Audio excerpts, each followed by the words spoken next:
Now, inequality was once again in the news this morning as the Social Mobility Commission warned that the growing divide between the rich and the poor in British society was inducing what the Commission called, and I quote, a sour public mood. But concerns about inequality are hardly confined to this country. All this week I've been reading a new book called The Divide, A Brief Guide to Global Inequality and Its Solutions, a book which tells me that the income gap between the global north and south has roughly tripled in size since 1960. But I also learn from other, I suppose you could call them respectable sources, that this is a time when world poverty has been drastically reduced. Here's former President Obama.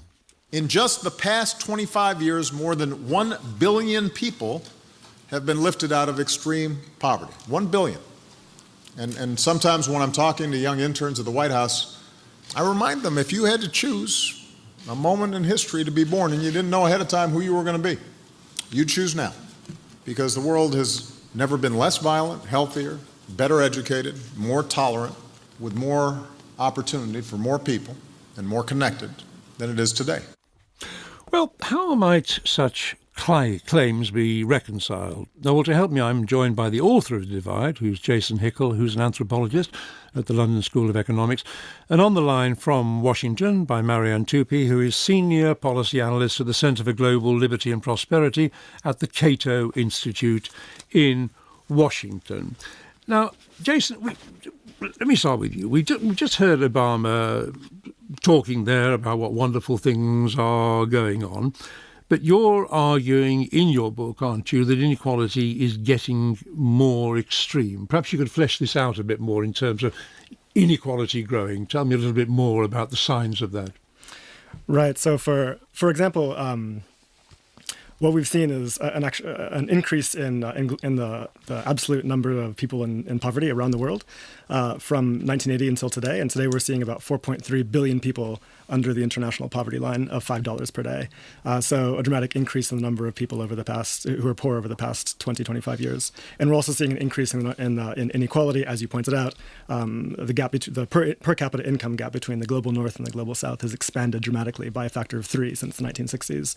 And today, we're seeing this also at the level of individuals. The richest 8 people in the world have more wealth now than the poorest 50% of the world's population. Well, those are certainly dramatic examples of inequality, I would have thought. Let me come to you, Marian Tupa, over there in Washington. I mean, would you agree, first of all, that inequality is, if you like, a worsening problem, that there is growing inequality? And secondly, how would you want to relate this to the argument about poverty decreasing in the world?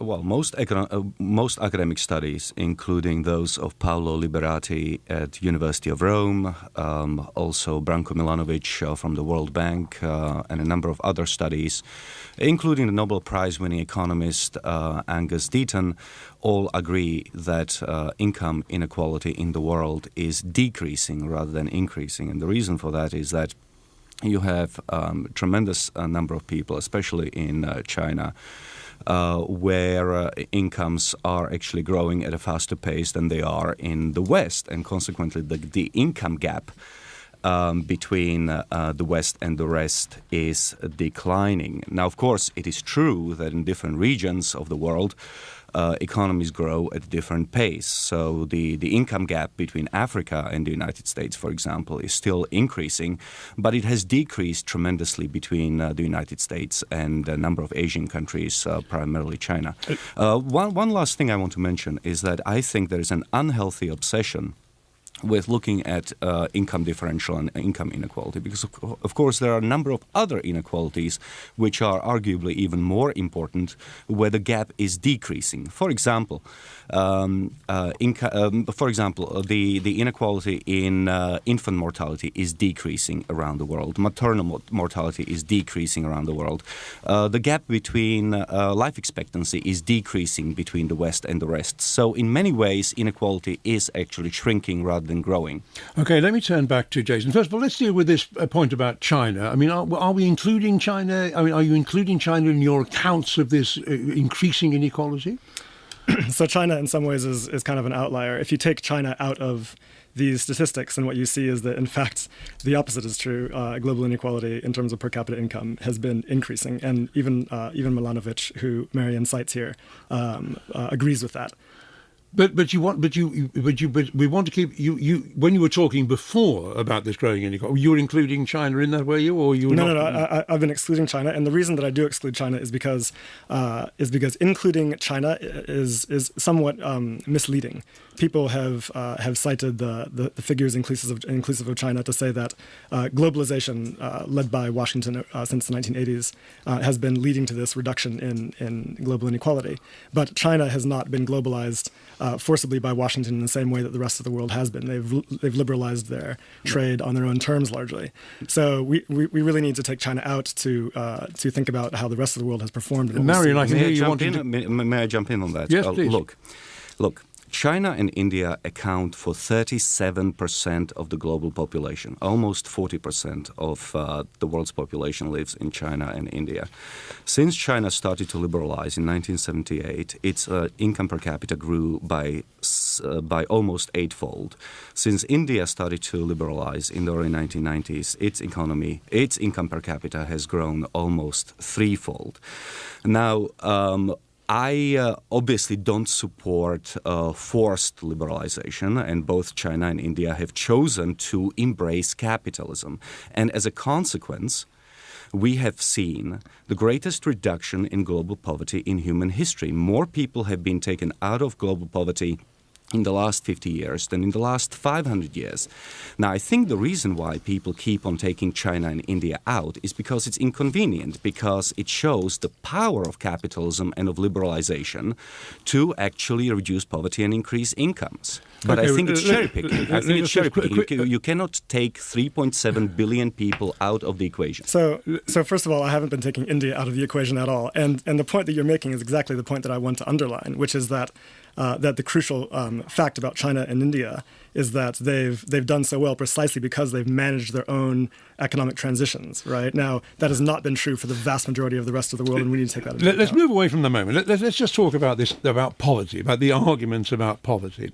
Now, UN figures are talking about that there are less than 1 billion in poverty, and it tells us that poverty is halved between 1990 and 2000. Now, one of the factors in here is what counts as poverty. I think, isn't it, you want to talk about here? What is the indicator of absolute poverty? And I think they're working on I can't know what figure they're working on. It's $1.25 per You day. want to say the figure they're working on is going to produce results showing that, in fact, fewer people are poorer because the figure used to decide the level of poverty is too low. Absolutely, yeah. So if we look at the poverty line that the World Bank is using to determine these figures, right, it's $1.25 per day at 2005 purchasing power parity. Now that's actually it's been reduced since the Millennium Development Goals came into being in 2000 in real terms, and that's shown fewer people in poverty than would otherwise have been the case. But crucially, there's no scholarly consensus that $1.25 per day is adequate for people to even meet the most basic needs of human subsistence. So scholars today are rallying around the idea that what we need is at least $5 per day in order to achieve basic human life expectancy, basic rates of infant mortality and maternal mortality, etc. I mean, your book suggests, I think I'm right in this, that if you use that metric, if we use $5 a day, something like 60% of the world could be said to be living in poverty. That's exactly right, and this is according to the World Bank's own data. If we use $5 per day, which even the World Bank admits is a more plausible measure of global poverty, we're seeing 60% of the. One other point I want to get in as well, that you argue that the suggestion that there are great reductions in the number of people who are poor is to do with the fact that the figures are being based upon proportions rather than absolute numbers. Explain that a little bit more to me. So in 2000 is when the UN set out to cut global poverty in half with the Millennium Development Goals by 2015. And when 2015 rolled around, they claimed success. And it's a very comforting story. We all like to hear good news in a world that's full of bad news. And this is what Obama is basically citing. But if we look at the numbers more closely, we see that they're profoundly misleading, actually. So first of all, the UN changed their methodology, shifting from absolute numbers to proportions. And they were able to take advantage of a naturally growing denominator, the world population, which made the poverty proportions decrease automatically. Furthermore, they shifted the baseline from 2000, which was the original agreement, back to 1990, allowing them to take advantage of China's remarkable gains against poverty during that decade, which had nothing at all to do with the Millennium Development Goals. And finally, as I mentioned before, they continued to move the poverty line lower in real terms, making it seem as though fewer people were poor. Okay, let me come to you, Marian, and ask you, I mean, first of all, perhaps I could just simply straightforwardly ask you whether you thought that $1.25 was too low a sum, and whether or not you have some sympathy with Jason's idea and the idea of other economists that it should be shifted up. Well, obviously, the higher the amount, the greater percentage of people you are going to have in poverty. You know, for the longest time, absolute poverty was considered to be $1 per person per day. Then it was adjusted for inflation to $1.25, then to $1.90. And it is really the $1.90 which both the World Bank and the Millennium Development Program have been looking at to tell the world, or rather to discover, that extreme poverty has declined from about 44% around the world in 1981 to roughly 9.6% in 2015. But of course, Jason is right that, look, $5 per day would be great, $10 per day would be great, $30 per day would be great. And we are making progress. The point is that the point is not what the relative poverty level is. Obviously, we all want to get to a state in the world where people are making $5, $10, $30 a day. The question really is, what are the policies that contribute to economic growth so that poor countries can grow at a fast pace and get to that $5, $10, $30 level quicker? Okay, well, let's just talk about what is going on. Let's talk about the economic situation and what is producing these particular effects. I mean, I know we're disagreeing about the effect, but if we accept, Jason, your basic argument that the poor countries are getting poorer, just for a moment, the next question is why? Because you want to argue that it's got to do fundamentally with how they became integrated into the global economic system. And you focus particularly, I think, on developments in the 80s. I think you have to take a rather more sanguine view of what was going on before the 80s. Right. So I think that we need to think about this in terms of historical terms. And if we look at the post-colonial period, right, so the 50s, 60s, and 70s, we see that developing countries are actually doing phenomenally well. Okay. So colonialism was an unmitigated economic disaster, which caused immense suffering. But once they had economic sovereignty and real democracy, they were able to elect, people in the Global South were able to elect democratic leaders who introduced progressive reforms like land reform and improved wages, and they nationalized public resources, and they used tariffs and subsidies to build their industrial power. Now, and it was remarkably successful with income growth rates per capita of about 3.2%, a real miracle. But then now you would think that rich countries, being pro-development, would be pleased with this kind of outcome, but in fact they were deeply dismayed because it was cutting off their access to cheap labor and cheap resources and raw materials in the Global South. And so they were looking for ways to push back against the rise of the South in this success story. And so then we get the impact of these structural adjustment policies, don't we? This is what you want to introduce now, to say that these so-called SAPs, this was a critical factor in reducing or stopping the improvement or actually increasing poverty within developing countries. Right. So for a while, the major Western powers like Britain and the U.S. were intervening in Global South countries on a case-by-case basis, deposing democratically elected leaders in coups in order to install people that would support their economic interests. But in 1980, there was the Third World Debt Crisis, and this completely changed the game. Basically, what it meant is that creditors in the West were able to dictate economic policy terms to debtors in the Global South, pretty much across the spectrum. And what they did is they forced them to privatize public assets. They forced them to cut spending on things like healthcare and education, and they forced them to liberalize their markets with a kind of one-size-fits-all blueprint. And this had really destructive effects across the Global South during the 80s and 90s, slashing income growth rates in half across the spectrum. In Africa, in particular, we saw income growth actually decline during this period in the 80s and 90s with immense human suffering. Let me bring in Marian. Then, Marian, how do you respond to this argument that really we're talking about trade liberalisation and other free market policies being responsible for creating some of the problems we face today, and that we might learn something from the protectionism of the 70s? Well, I disagree with virtually every word that had been said until now. First of all, it is not true that colonialism was an unmitigated disaster.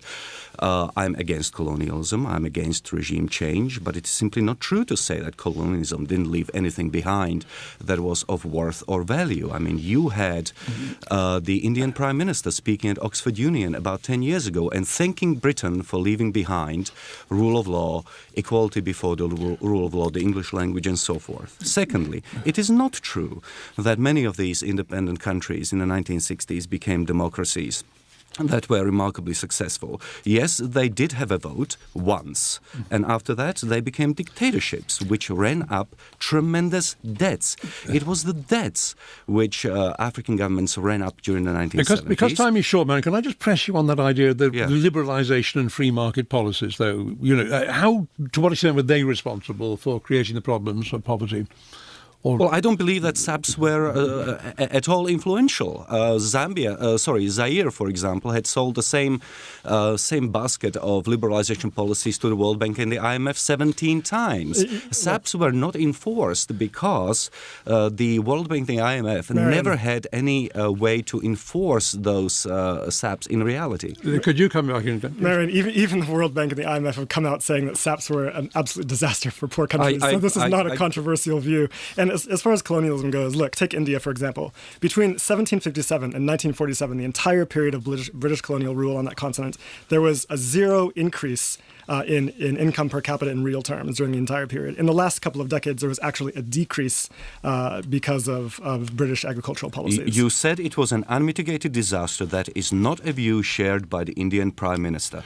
And I'm very much afraid that I've rather the feeling we weren't going to come to any consensus on this and so on, because I'm afraid that is where we have to stop. And all that I can do is to say that do please write in and continue the discussion by email. But at the moment, let me just thank Jason Hickel and Marian Tupa over there in Washington. Thank you very much. Next week.